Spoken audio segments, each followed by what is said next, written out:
Good afternoon. I'm Margie O'Driscoll, and on behalf of the Center for Innovation's Board of Directors, I'd like to welcome you to today's webinar. We'd like to take a moment to express our gratitude to the many sponsors who make our work possible. We wouldn't be here today without your support. Thank you so much. Before we begin today's webinar, I'd like to mention that this event is a re-recording of an event which took place last week. Some of our audience members said they had a hard time hearing our speaker, so we've re-recorded it. It's the same great content, minus the street noise that hindered a clear recording. I'd also like to share some news about upcoming events at CFI. We're planning an in-person event in the San Francisco Bay Area in September to one of the most challenging and innovative projects we've ever seen. The limited capacity of this event will restrict participation to sponsors only. If you haven't renewed your sponsorship to CFI, please contact me as soon as possible to get your paperwork in order so you can join your friends at the event you will be talking about all of next year. CFI is also planning an event with a new sponsor for a demo of one of the most advanced drones available in the world. These drones are currently being used to evaluate building damage and provide a level of detail to users that can provide an estimate of the concrete needed to repair a building. Curious about that? Join us in September. We'll post details in our newsletter and website. We are not taking questions today because this is a re-recording. Now, I'd like to welcome you to a very interesting webinar. A couple of months ago, I read a New York Times editorial entitled, "The American Elevator Explains Why Housing Costs Have Skyrocketed." Now, the Center for Innovation has hosted numerous conversations with housing builders, developers, architects, and financiers to try and understand the obstacles to resolving one of the most vexing problems in many cities, and dare we say, almost everywhere around the globe. In none of these conversations has anyone ever mentioned elevators. So we were intrigued, and we tracked down the editorial author, Stephen Smith. He is the executive director of the Center for Building in North America, a nonprofit that conducts research and advocacy related to construction in the US and Canada. The organization seeks to understand how to improve costs and quality for multifamily buildings with an international comparative focus. Stephen's thesis is this: the US and Canada have the most expensive elevators in the world, at roughly 3 times the cost of elevators in Western Europe, and fewer of them than any other high-income country he examined. Today, he's going to unpack the regulatory reasons behind these high costs and low availability, from codes and standards to labor. Stephen joins us now from his home in New York City. Welcome, Stephen. Thank you for having me. I'm going to share my screen just now. All right. So my name is Stephen Smith. About 2 years ago, I founded a 501c3 nonprofit called the Center for I've called the Center for Building in North America. There's been a lot of discussion in the United States about housing affordability, cities, density, urbanism, and a lot of that is centered around zoning and land use, transportation, which are all incredibly important things. But I thought that something was missing from the discussion was, nuts and bolts of construction in America, North America, United States and Canada, and particularly a focus on the regulatory regime. So that's building code, reference standards, and other sort of nuts and bolts technical rules about construction in the United States. My own background is that my mother lives in Romania. I've been spending more time there and noticing that buildings are built very differently. And I always think it's better to not try to reinvent the wheel. So a lot of the issues that we have with construction in the United States, the high costs, the difficulty of building family-sized apartments, some other issues, if these issues are not present in other countries, I felt like it would be, rather than trying to reinvent the wheel, easier to just study what other places get right, what we get right, and the overlap, and where there are issues, how we could bring ourselves more in line with other places. So, the elevator is a small part of a building. It's about 2% of the total cost of construction when it's included in an apartment building. But there's some very real issues with cost and access and availability that are, obviously affect accessibility and the general cost of construction. But I think it's best viewed as a microcosm of a larger system. So a lot of the issues that we see in elevators I think you can generalize to the construction industry and codes and standards writ large. So the first part of my presentation is going to be about my findings specifically with regards to elevators. You could find the full report on my website, centerforbuilding.org/elevators. There's the full report. It's about 122 pages long. So I'm going to present some of the major findings from there, and then at the end, sort of zoom out and generalize this to construction generally. So what led me down this path was in early 2021, I made a pandemic upgrade and bought a third floor condo unit in the back of the building on the left. This is my my building in Brooklyn and Williamsburg. It's a condo building, five stories. It was an old 3-story building that 2 were added on top of. And shortly after I bought it, I sort of pre-existing health condition worsened a lot, and I developed a disease called postural orthostatic tachycardia syndrome. When you stand up, when you exert yourself, when you walk upstairs, I become very winded, tired, tachycardic, ringing in the ears, a lot of negative things. And some days my health is better, some days it's worse, but it got me thinking a lot about why my building doesn't have an elevator. So when I bought it, it's actually appealing that the building didn't have an elevator. That might sound a little strange, but operating costs for housing in the United States generally can be pretty high, and the what in most of the country would be called an HOA fee, what in New York is called a condo maintenance fee, can be pretty high for buildings with elevators. The bigger the building gets, generally the higher the monthly fees are for the people who own condos in it. And this was already sort of stretching my budget to live in a relatively centrally located neighborhood in Brooklyn. So I was sort of attracted to the fact that it was a very bare bones building without an elevator. At the time, I was relatively healthy. Climbing stairs wasn't an issue. I used to be on the 4th floor of a walk-up. I was moving to the 3rd floor of a walk-up, so it didn't really stand out to me. But after I developed this condition, it became more onerous. And more importantly, I started thinking about what would happen if my health deteriorated even further. There are days, especially in the beginning, where I felt sort of trapped in the building. And about 11% of people in the United States report difficulty walking or with stairs. It could be, old age, it could be disease, it could be, well, they wouldn't be included in the survey, but even temporarily, anyone, if you have kids or if you're trying to haul things upstairs, useful to have an elevator. So on the right, my mother lives in Romania. She lives in Bucharest, the capital. She lives in a building that was built roughly around the same time as mine, I think in the 2010s, I believe.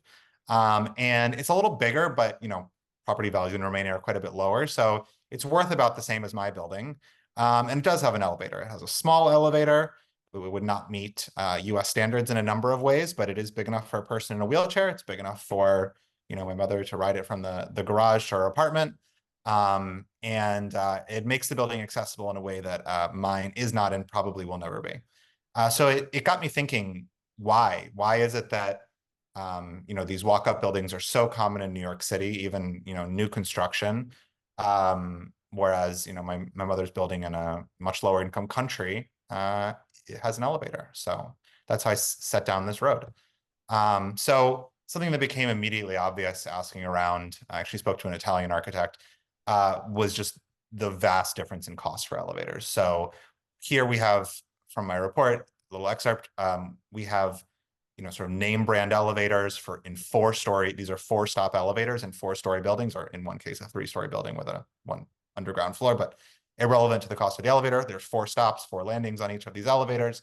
And on the left is an elevator in Switzerland. In the middle is an elevator outside of Milan in Italy. And on the right is a quote I got for an elevator in Brooklyn, in New York City. And it can be a little difficult to compare costs, but once you do a currency conversion, you adjust for what's called purchasing power parity to adjust for the fact that the cost of living is quite a bit lower in Italy, for example. And then once you add taxes in Europe, they have a VAT, which we don't have in the US. You can get the larger number at the bottom, which is my sort of adjusted price for these 4-stop elevators. And you can see that in the United States, the elevator in New York is more than 3 times the cost of the elevator in Italy. And doing math on the fly is difficult, but more than 4 times the cost of the elevator in Switzerland.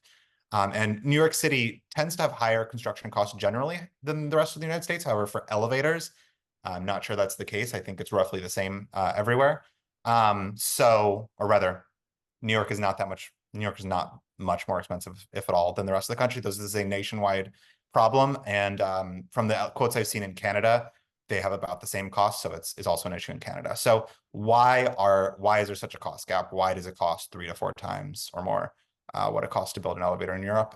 In America, this was the major research question, and this is the question I will be answering as we move along. Before we get to the reasons why, one of the consequences of these high elevator costs is that we just have very few elevators in the United States. So the thick bar is the number of elevators per 1,000 people in a country. And then the thin one is the total stock of elevators. So the United States is quite a large country, but the per capita one you want to look at is the thick one.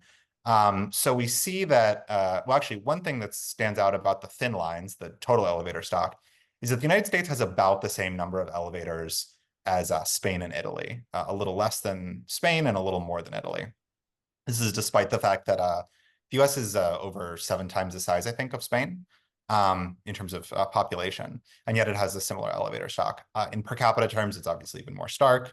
The United States has about 3 elevators per 1,000 residents. Canada does a little better at 4. And then every other first world country I was able to find, every other highly developed country that I was able to find, and even Argentina, which I don't think counts, at least not anymore, has more elevators. Part of this is inevitably due to the fact that the US is, a more suburban nation than most. However, you can see the Netherlands right above it. The Netherlands actually has more people living in single-family houses than the United States. I think the United States has about 30% of its population in non-single family houses, multifamily dwellings, whereas in the Netherlands, I think it's only about 20% living in multifamily dwellings. So you would expect the United States to have more elevators, and yet it has fewer. The United States is obviously wealthier than just about every country here, except for perhaps Switzerland, and yet very few elevators. So it's not due to the suburban orientation, or not entirely due to the suburban orientation. I believe a big part of it is cost. So next slide. Okay, so not only do we get fewer elevators, but it also changes the way we build buildings. So the most obvious way, should I go to this slide, is that we tend to build a lot of walk-up buildings. So these are in Brooklyn. These would certainly be marketed as luxury units. The rents are quite high. I don't know if off the top of my head, but you can bet that a one-bedroom would be at least $3,000 a month. And these are walk-up buildings. And they are broken up. You'll notice the United States generally has very strict rules around means of egress. You're not allowed to build a building with a single stair in most of the US unless it's 3 stories or less. However, New York City allows this to go up to 6 stories. And this is a very efficient way to build. This is the standard way to build in pretty much the entire rest of the world, to break larger sites up into smaller buildings. And there's sort of a movement in the United States, which I've been providing a lot of help to try to get these means of egress rules loosened, and allow taller single stair buildings. They're easier to build family-sized units. They tend to be more affordable to build. The floor plans are more efficient, et cetera. There's a lot to recommend to it. However, it does require a lot of elevators if you're going to install them, because we have this one site that could be one building, but instead it's going to be broken up into 3 buildings. And very often developers will just choose not to add an elevator at all. So these buildings are, in most of the United States, there's no requirement to add an elevator to an apartment building as long as the ground floor is accessible. New York City actually does require it starting at 5 stories, but if you do this sort of 4 stories and a little loft at the top, you can get around that. So that's what the developer did. But even when elevators are installed in buildings, it changes the way that they are designed. So on the top, we have this would be sort of a German style floor plan, but it's pretty similar across the world. You have a large site, you're likely to break it up into, like I said, these smaller blocks, each with a single stair. And if it's above a certain height, an elevator. Whereas on the bottom is the exact same floor area, but it's what's called a double loaded corridor configuration. So we have a long hallway and units off of it. Since the units only have light on one side, it makes it difficult to do family-sized apartments. A one bedroom or studio is the most efficient configuration. Here we have a studio. So at the top and bottom, they're both a little shy of 6,000 square feet. But the one at the top has fewer units, more bedrooms, and more importantly, more vertical circulation, more stairs, more elevators. And the cost of elevators makes it difficult to split sites up. So there is, like I said, there's a big movement to reform means of egress rules and allow taller single stair buildings. But developers will very soon run into the high cost of elevators, which can make it, the one on the top has the elevator duplicated 3 times. The one on the bottom only has a single elevator. So, the cost becomes a major concern. The other thing developers will often do to avoid, among other things, elevators, is just not build an apartment building at all. So this is a site in Seattle. This is zoned for a multifamily building, but instead of building it, the developer broke it up into, I'm not sure how many units this is. It looks like perhaps 6, 3 in the front, 3 in the back, townhouses. And there's other reasons for this beyond the elevator. There are very high, or the United States has especially on the West Coast, has a big problem with defect liability insurance for condo buildings. There's also, not in Seattle, but in a lot of the country, there are, like I said, those means of egress rules, which will make it difficult to build apartments, especially with family-sized units above 3 stories. But the elevator is another big one. If you want to sell a condo and you feel like to achieve the rent or to achieve the price you need an elevator, then in a small site, you're going to think twice about it. And in a lot of cases, in cities like Seattle, Denver, Philadelphia, Houston, you see a lot of townhouses built on sites that are zoned for multifamily buildings. And the very high cost and the size that elevators take up is a big reason for that. Not the only reason, but a big one. So now we're going to go into 3 slides that are going to talk about the reasons for this.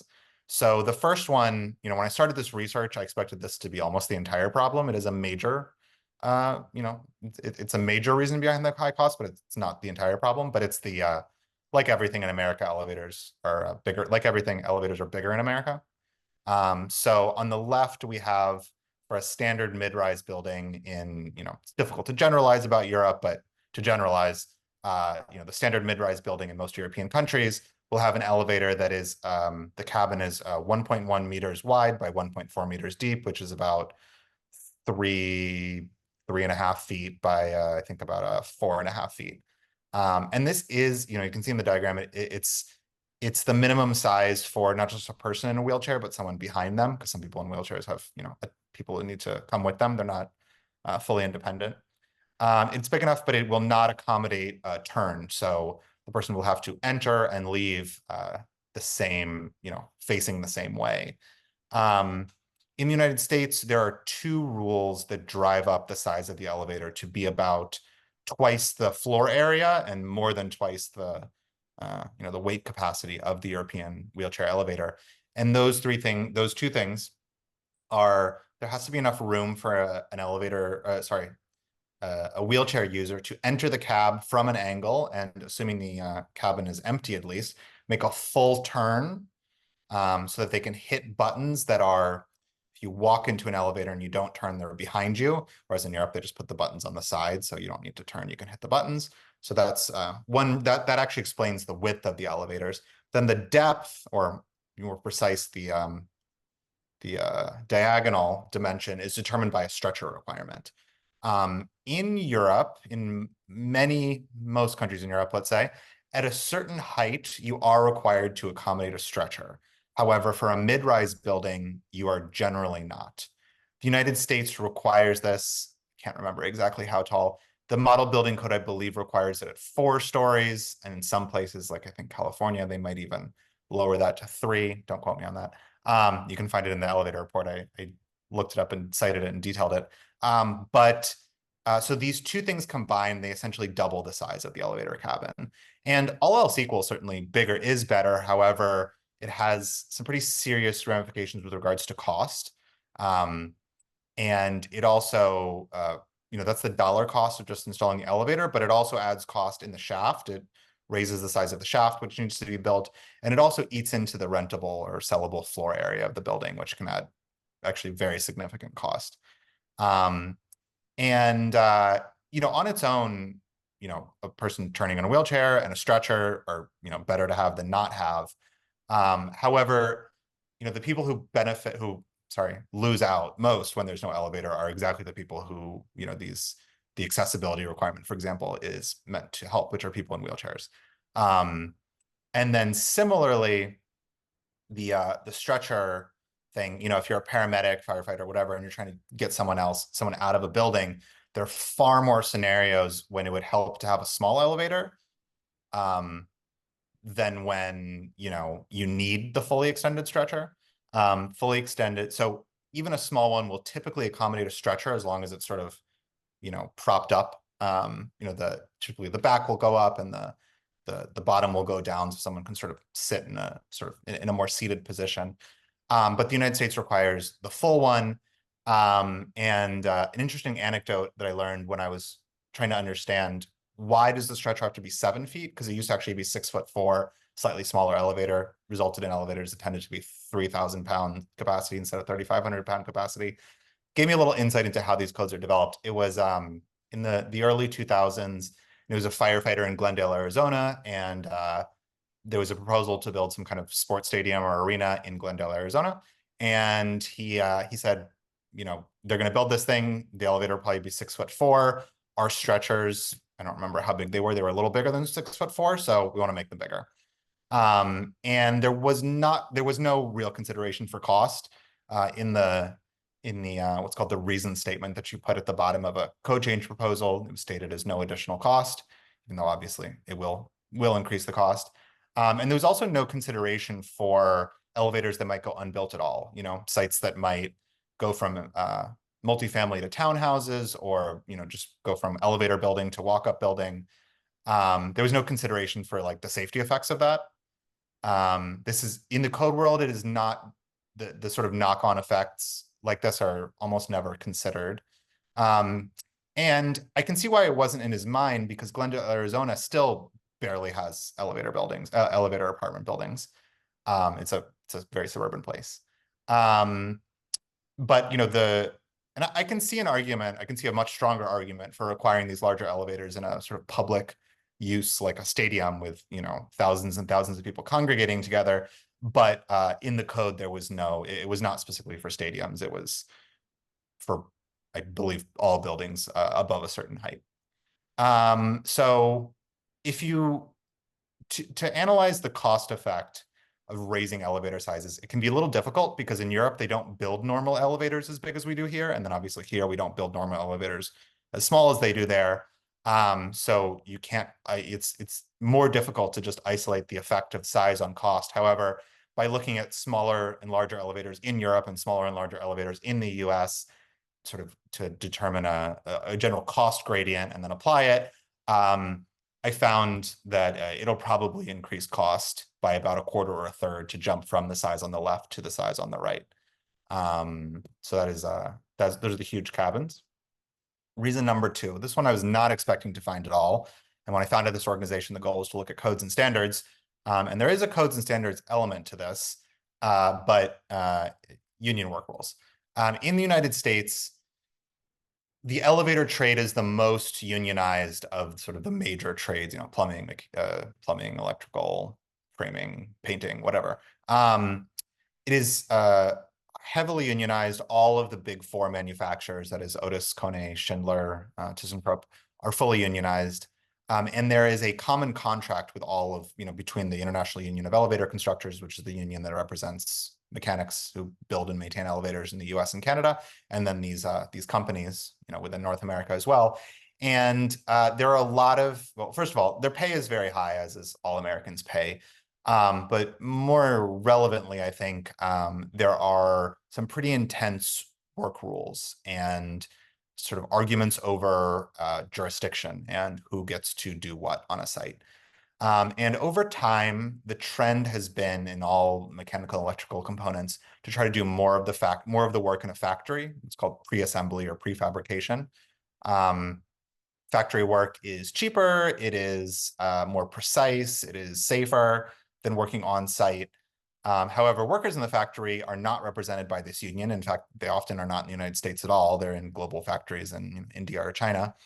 And so it is in the union's interest, or at least they feel it is in their interest, to preserve as much of the work that has traditionally happened in an elevator shaft for themselves in the elevator shaft. So here's an example. There's lots of examples in an elevator, but here's one small example. There is a bunch of parts that sit at the top of the elevator shaft, the machine and some other things, and they are held up by the support structure. And in the 2000s, as elevator companies are coming out with their, architects will recognize the machine roomless models, they are coming to these agreements with unions about how they're going to be put together. And this is one, I can't remember who it's from. I think it's from Schindler. I think it's a model that's used for modernizations, that is rebuilding old elevators. Every generation or two, they have to be essentially rebuilt. And this is that support structure at the top.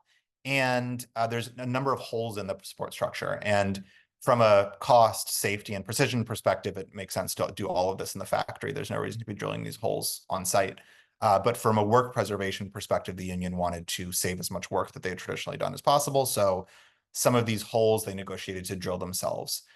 So the ones in the red are to be entirely drilled by mechanics.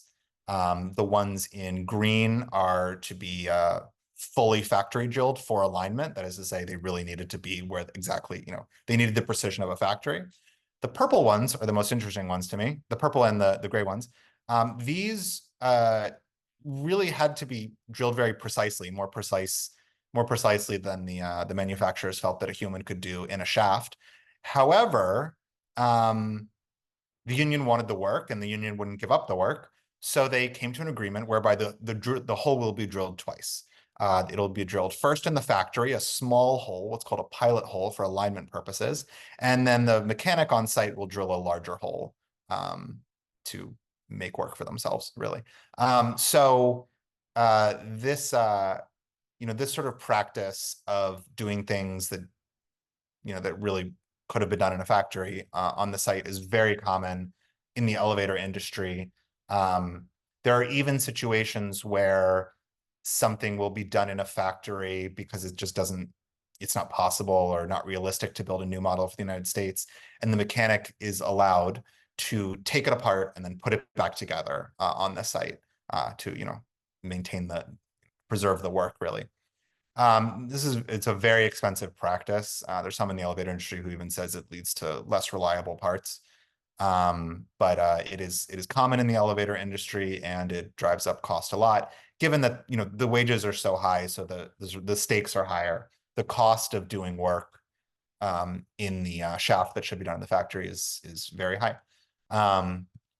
Third reason, the lack of standards harmonization. So the elevator, the center of the elevator industry throughout the 20th century was Europe.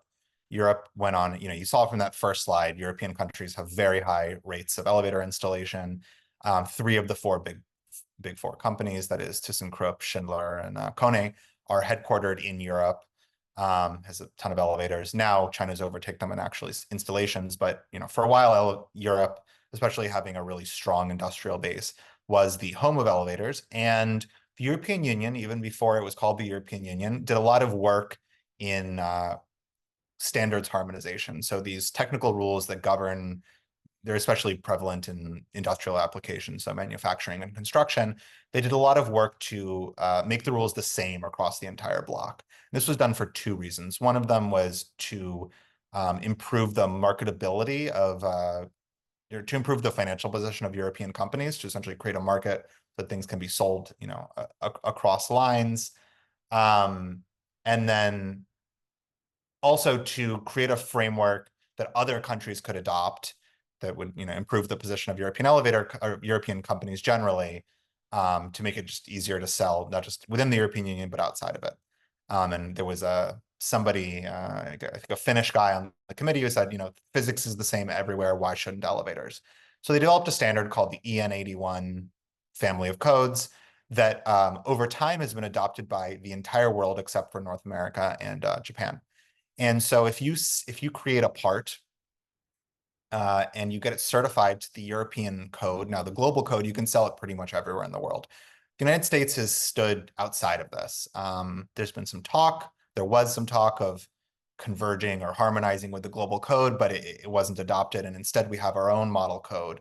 But even deeper than that, we have all of these different adoptions of the code, different years that are adopted, little modifications that are made all throughout the United States. So you can see on the right, this is an example of one firm's belief of at one point in time what all the elevator codes were, with each sort of shading being a different year that was adopted. But even beyond that, there are other modifications that are made. So to give you an example of how this works in practice, there's a practice called electronic testing. Elevators have to be tested, and historically they were done by hauling literally tons of weights into elevator cabins, which is slow, it's expensive, and sometimes you can throw out your back doing it. So there's an electronic version of it that doesn't require any weights, that's more precise. And it was invented in, I think, Germany, and it's very common in Europe. In the United States, took a while to adopt it, but finally a version of it made its way into the model code. And I was reading some minutes from Illinois of a elevator safety board hearing, and someone's making the case for it, and someone says, and they're saying all the places that it's been adopted. It's been adopted in Canada, and this state, and that state. And the person says, well, do we want to be the first to adopt this in the Midwest? So that gives an idea of just sort of how parochial these are. And these boards also tend to be dominated by labor interests. This is a labor saving, this electronic testing is a labor saving thing. So they didn't adopt it. So in the United States, we don't have a common, we have a common model for the code that is different from the rest of the world's, but even beyond that, there's no enforcement of, this common code. And there are, I believe, almost 100 different jurisdictions that have their own codes in North America. That's cities, states, provinces, and in some cases, even like sort of special authorities like transit agencies or airports. So a practical ramification of that is that it costs quite a, elevators are safety critical devices, rightly so. It costs a lot of money to have a part certified to a code. It costs about the same amount of money to certify a part for the North American market and the European/global market. So given how much larger the global market is, most people will certify first the global market. So there's a company called Witter, which makes they make a lot of things, but one of the things they make is the landing doors, the doors on the elevator landing. The US code, the North American code, is slightly different from the European code, probably not in a really substantial way, but in just a different enough way.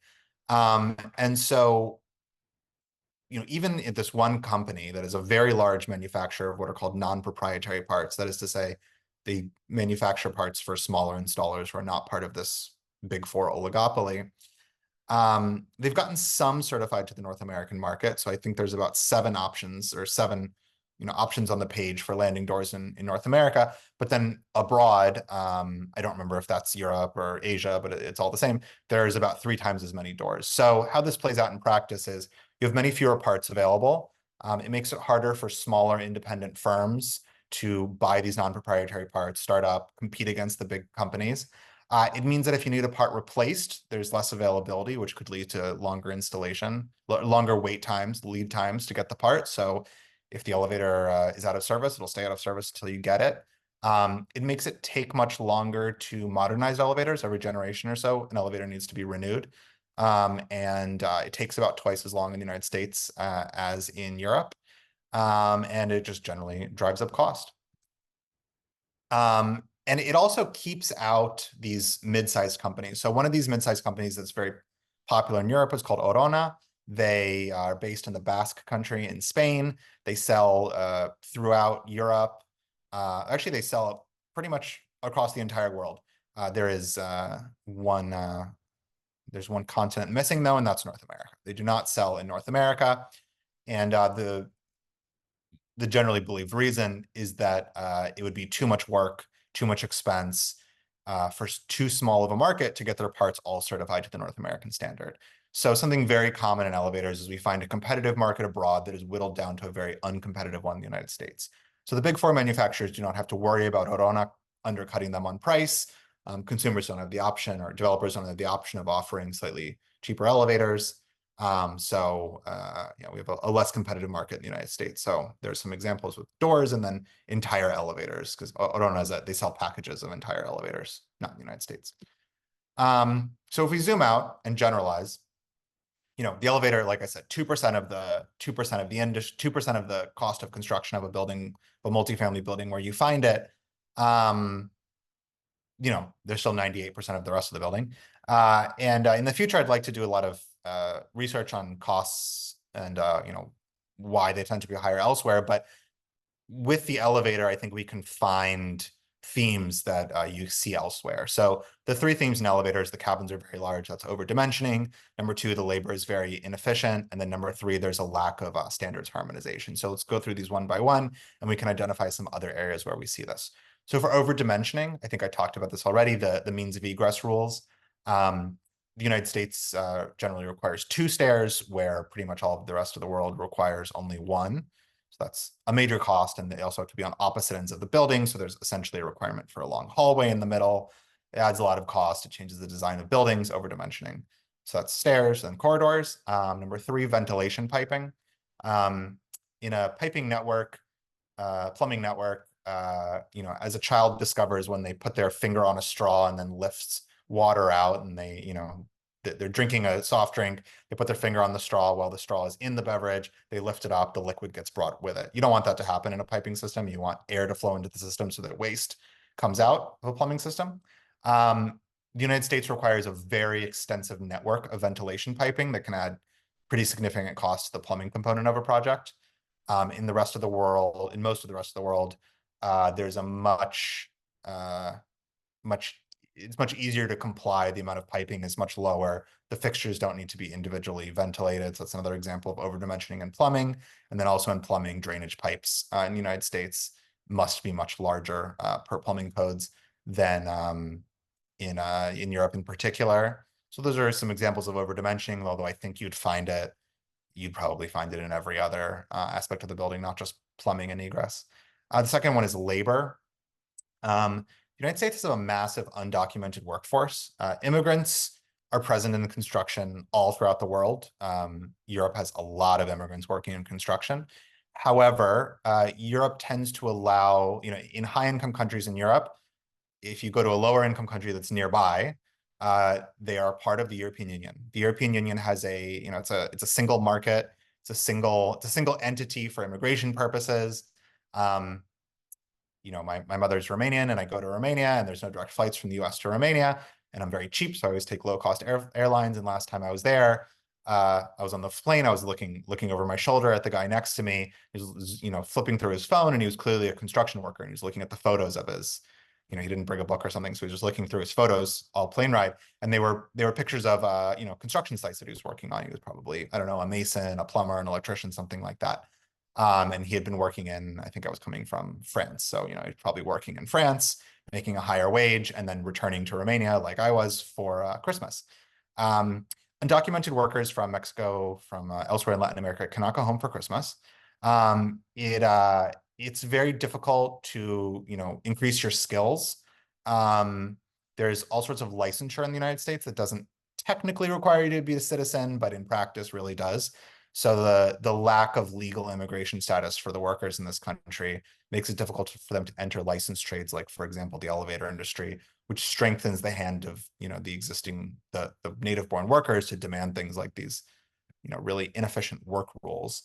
I think this is a massive issue in the United States. Like I said, everyone uses immigrants, but we are particularly reliant on undocumented immigrants.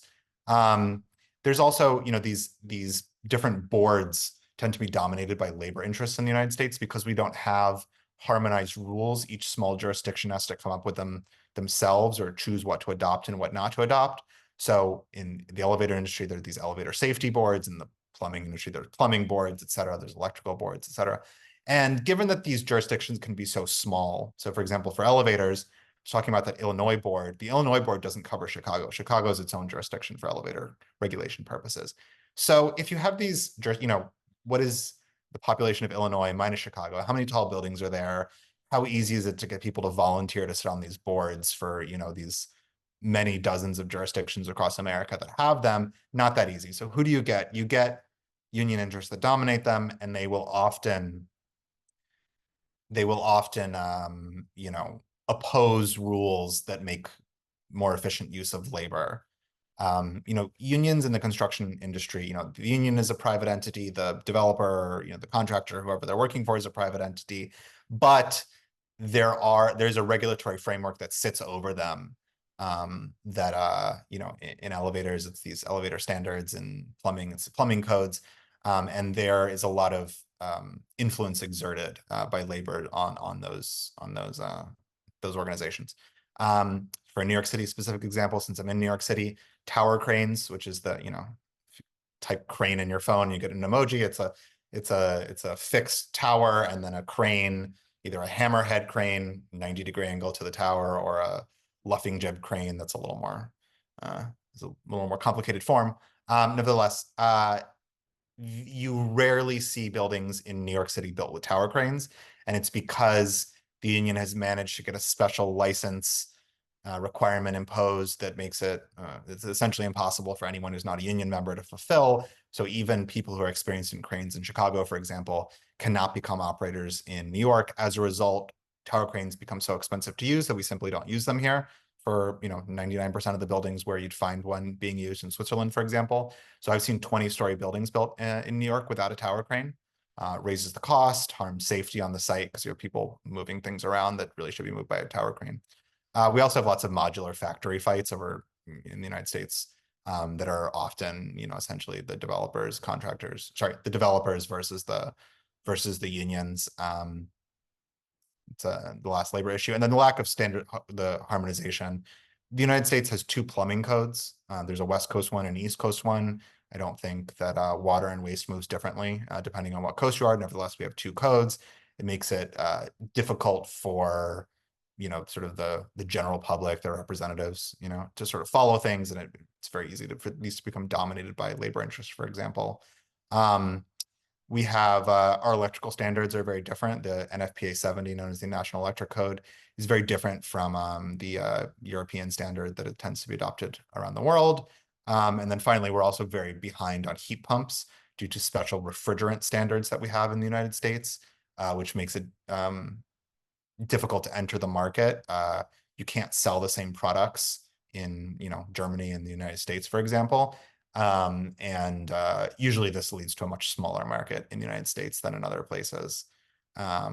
So we see all of the issues that we see in elevators. We see up and down the job site. The United States has a unique approach to codes and standards development. So many of these issues that I talked about are codes and standards related, and even the union issue, which is ostensibly between two private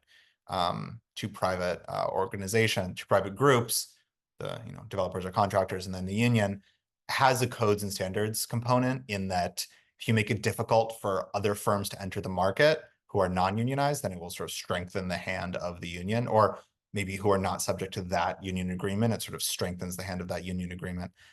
So codes and standards in the US are developed by these 501c6 organizations. This is an IRS category that encompasses, it's technically called business leagues, so chambers of commerce, the NFL, real estate groups, et cetera. Also the International Code Council, which, despite its name, does not really write codes that are adopted outside the United States very much. And then NFPA, the National Fire Protection Association, they write, for example, the electrical code or the sprinkler code.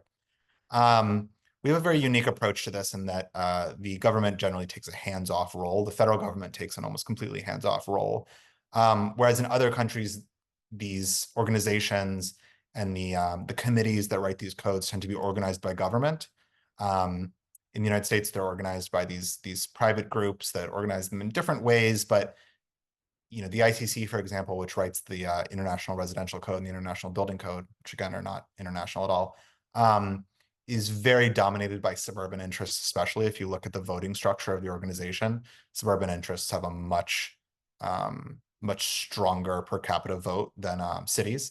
And what you find is codes that are very oriented. And then also the single family developers structurally within the voting structure have a stronger influence than multifamily developers. So you find codes that are hostile, especially to multifamily development. And the government takes a hands-off role. The business of these bodies, even though these codes tend to be, 99% of the text tends to be just sort of adopted without much thought by states and cities.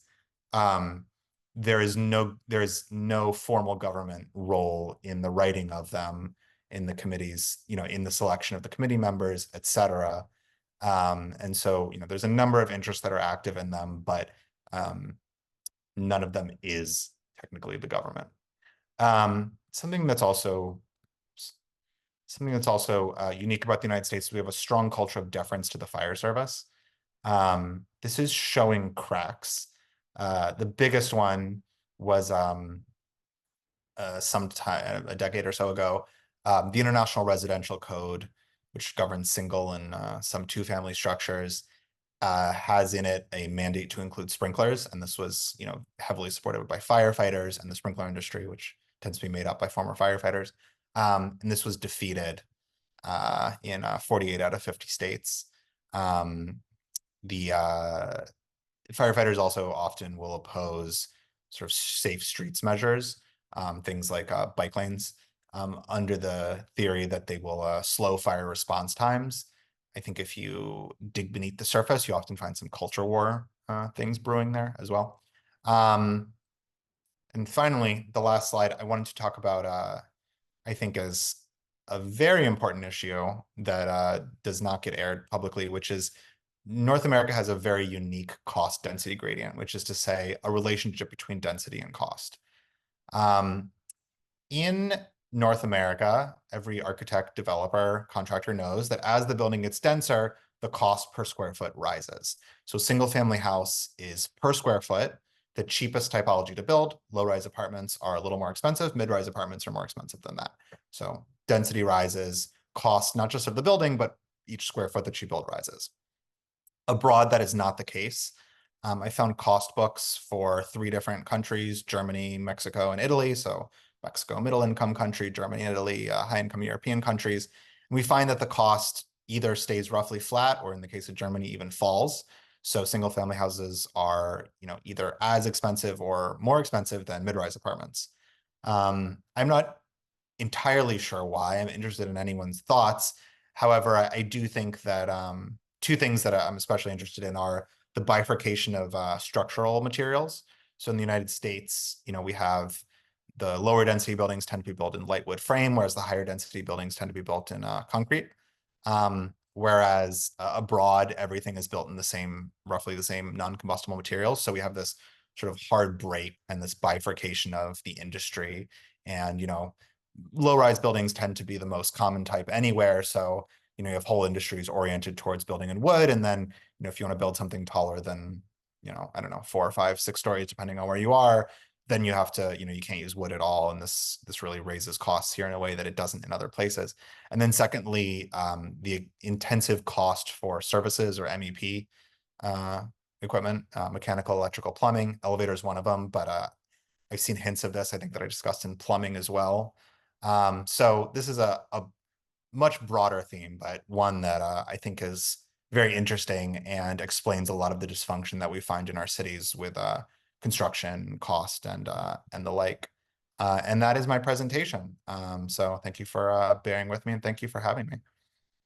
Stephen, this was so fascinating. I have so many questions. The first one I'd like to start with is, as you think about the role of the code committees and the formation and approvals of the codes in North America, specifically the United States, what role do professional organizations, for example, the American Institute of Architects, have in shaping them, and how do they show up, I guess, Yeah.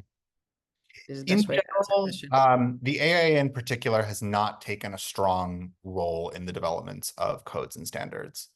Um, to the extent that they do, they tend to lobby for the status quo. But I think that's changeable.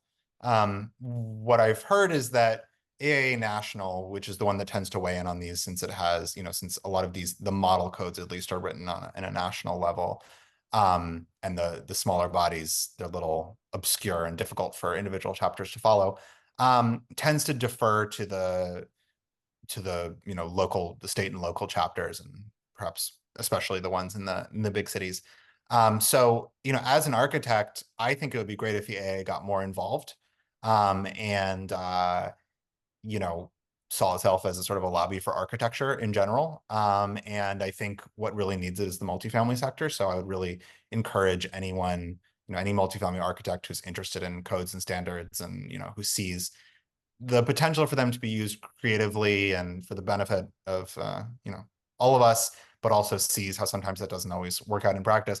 I would recommend, speak to your local chapter and tell them this is something, if you're an AI member, this is something you care about. This is something that you wish AA National would speak more about, because, I have seen them speak at the ICC, for example, and, they do have a voice that's listened to. Architects are, the ICC calls them the users of the code. And they've got a voice, they just don't choose to use it that often. But I think that if individuals spoke to their local chapters and said, this is something I'd like to see National get involved with, I suspect they would. That's great. Another question for you is, as we think about these huge policy issues around affordable housing, especially in multifamily housing throughout the United States, most particularly in cities, and the way that the codes are formulated now, if you could recreate them or develop an ideal manner for codes to be created, what might that look like, and how might the ICC better hear these really important sort of socially driven voices as opposed to those who are necessarily deeply enmeshed in the field, for example, our fire departments? Yeah. There's two things that I would like to see. One is that they take the first letter in the acronym, international, more seriously. They had aspirations to be an international organization, and they do have some influence in the Gulf states and the Middle East in particular. I'm not sure exactly why. Maybe it's the influence of the U.S. military, which actually their installations have to be built to U.S. standards. Um, so I think they should take that more seriously. My experience is that, you say that something is done, X way in the rest of the world and then Y way in the United States. It just goes in one year out the other. They say, well, we're not the rest of the world, we're the United States, so we're not that interested in it. If that's the case, I don't really understand why they're called the International Code Council. They had aspirations to be to write global codes, and then it didn't, right, for whatever reason they weren't adopted. Well, I know why they weren't adopted abroad. They sort of gave up on that. I think it would be better to, bring in more global voices, or at the very least, have the Americans on the committee take the international in their name more seriously and consider the experiences of other places. Because, like the Finns said at the early days of the elevator harmonization, like physics is the same everywhere, fire burns the same everywhere, people run out of buildings the same everywhere. There is not a reason for there to be such wide differences. And there are huge differences between the multifamily codes in the US and abroad. And then secondly, I would like to see more involvement outside of the fire service and building code officials. So right now, those are the two groups that really dominate. And then in the international residential code, the developers, but in the multifamily, the IBC, which governs multifamily, developers have very little influence and don't really turn up. Some of that is inherent in the voting structure. The voting structure allows sort of government agencies, the binding votes are taken at the end by government agencies that have I can't remember exactly what the term is, but, an interest in safety, building safety or something. And in practice, that means the fire departments and the building departments. But for example, the planners are not involved at all. I don't even think they could tell you what the organization is called. There's no effort to bring them in. Housing advocates are not brought in at all. I've never seen one show up. I'm sure they have, but it's not common enough that I've seen it. Um, and certainly, the true users of the buildings. The ICC considers the users to be the users of the code, but I would say, what about the users of the buildings? What about housing advocates? This whole generation of yes in my backyard EMB advocates are not present at all there. So those are the two things I'd like to see. I'd like to see them take a more global perspective, and then within the United States, I'd like to see them consider and work to bring in other groups and not just talk about it, but actually change some rules to give other groups more of an influence. The influence of the fire service is particularly interesting because when we write criminal justice laws in America, the police are listened to, but they are not given veto power and deference the way that they are in the building code development world. I'm not going to say that everything in the code is beloved by the fire departments, but they have much more influence than, for example, the police department, police departments do over the writing of criminal justice laws in America. So I would like, I think, there's a lot of deference, and the outcomes, it would be one thing if America had a really safe buildings from a fire perspective, but America has one of the higher fire death rates in the developed world. So, when you propose things like taller single stair buildings and you say, pretty much every country in Western Europe has a, fire death rate that's at or below the United States is, and they all allow this. So maybe we should consider it. Just goes in one year, out the other. Nobody cares. Nobody takes into account. Often they don't believe it, actually. They believe, we keep good statistics here, in other places they don't. So, we're not going to take that into consideration at all. So, I don't think that the way it's structured, I don't think the involvement of the fire service is redounding to the benefit of fire safety, either. So, I do see some structural issues in it all. Great. One last question. What are you working on now, and when will you come back and share some more research with us? Some of the research I'm working on now is the single stair stuff. I'm working on a number of things regarding it. I'm trying to evaluate the safety of it, the cost of the second stair requirement. I would like to do other projects in the future about other sort of MEP systems, mechanical, electrical, plumbing. The plumbing in particular, there's a lot of very unique North American provisions that I think are ripe for being re-examined in some way. And I'm coming back whenever you'll have me, I guess. Great. Stephen, what a great time that we've spent together. Thank you so much for all the work that you're doing, for breaking it down into understandable nuggets for all of us. And we're definitely going to have you back to hear more about what you're working on. Thank you to our audience for participating today. As I mentioned at the top of the hour, this webinar is recorded and placed on the CFI website and our YouTube channel. Be sure to share the link with your colleagues. Our next webinar is with Ryan Kolker, who is the Vice President of Innovation at the International Code Council. That's going to be on September 18th at 8 a.m. Pacific time. It's just coincidence that we have these two code-related issues back to back, but we think they're really interesting, and we think you will as well. Registration is free. It's on our website and via LinkedIn. I'm sure Stephen will be there for that conversation, and we encourage you to join us too. Special thanks to the amazing Katie Olson, who makes all of the magic happen on CFI's social media and webinars. Thanks for attending, and we'll see you next month.